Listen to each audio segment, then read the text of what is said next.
Dick, let me start with you with a question. Since you created this business over 30 years ago, you've seen unprecedented changes in the market, both very, very good and, we know, very, very bad. And how in the world is it possible for you to keep track of so much going on so quickly and still make investment decisions that are reasonable and profitable? Well, we've been pretty lucky, and I think there is a lot of reading and thinking that goes with the business of investments because there's no blueprint there, Alan. The black box regarding investments is to try to decide what you can't see, what you cannot see, and so you have to get some strong intuitive and gut feelings about how you think things are going and where truth is out there, because we're hit with a lot of media issues, and there's a lot of myths and a lot of incorrect assumptions out there. So somehow you have to step away from things a little bit and look at it. And I think we've been pretty lucky with that, pretty fortunate with that.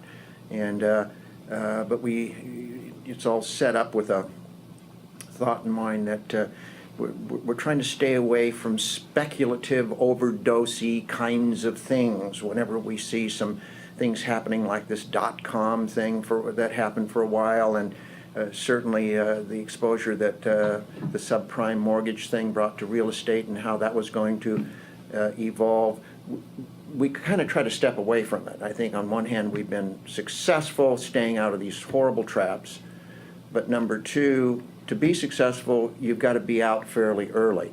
So if there's any negative to say about us, we got out too early, but thank God for that. Yeah, right. Mark, could you add anything to that?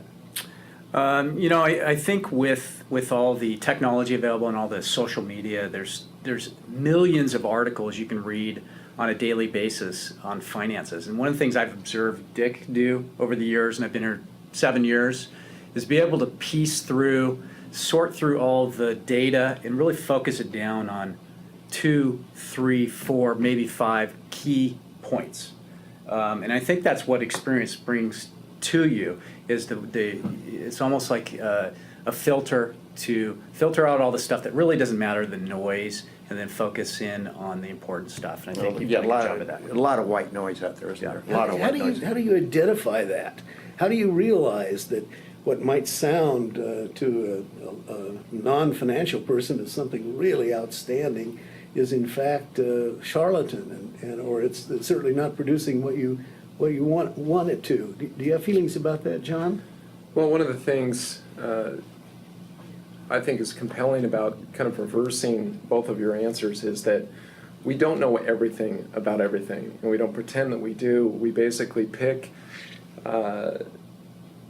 Dick's had a lot of experience, as most of us have, in various disciplines of picking what is going to drive macro trends. When we're talking about economic decision-making and investment decision-making, there's various publications. We read as much as we possibly can, but over time, as you begin to read, you begin to see things again and again and again through different cycles, and you're able to what was once new is no longer new. And I think Dick can attest to this when we're talking about boiling things down to 4 or 5, maybe even a half dozen very key features that we're looking at, either on an economic broader level or if we're looking at on a company specific level.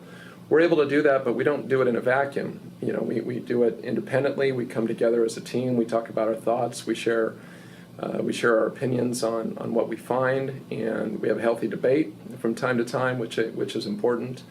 And we also bring in outside contributions, outside opinions, whether it's read or whether it's people that we know or we've met in our various backgrounds, and it's helpful.